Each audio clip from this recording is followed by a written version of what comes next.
எம்எல்ஏக்களை குதிரை பேரம் நடத்தி தான் நீங்கள் ஆட்சி கட்டில் அமர்ந்திருக்கிறீர்கள்.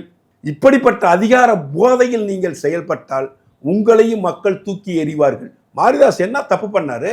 உங்களை பற்றி தப்பாக பேசினாரா?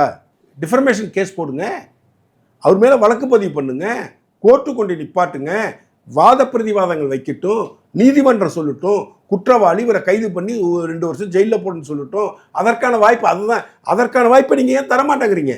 இதே தானே திமுக செஞ்சான், இதே தானே திமுகவும் பண்ணாங்க. திமுகவும் ஹிந்தி எதிர்ப்பு, தாவேக்காவும் ஹிந்தி எதிர்ப்பு. திமுக இருமொழி கொள்கை, தாவேக்கா இருமொழி கொள்கை. திமுக மத்திய அரசாங்கத்தை ஒன்றிய அரசாங்கம், தாவேக்காவும் மத்திய அரசாங்கத்தை ஒன்றிய அரசாங்கம் சொல்லும். திமுக வக்ஃபோர்டு மசோதாவை எதிர்க்கும், தாவேக்கா வக்ஃபோர்டு மசோதாவை எதிர்க்கும். நீட்டை திமுக எதிர்க்கும், நீட்டை தாவேக்கா எதிர்க்கும்.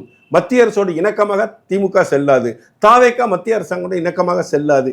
இந்த பாலிசியை தான் பாஸ்ட் 5 இயர்ஸ் பார்த்துட்டாங்களே.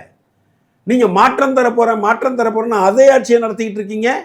உங்களை ஒருத்தர் எய்த்து பேசிட்டார், உங்களை பற்றி தப்பான வீடியோ வெளியிட்டார், நீங்கள் நம்புறீங்க, வச்சுக்கோங்க. திமுக செஞ்ச செயலையே தான் நீங்கள் செய்கிறீங்க. அன்று திமுக இதே சவுக்கு சங்கருக்கு என்னவெல்லாம் கொடுமை நிகழ்த்தியதோ நீங்கள் அதை மாரிதாஸ் மேலே பார்க்குறீங்க.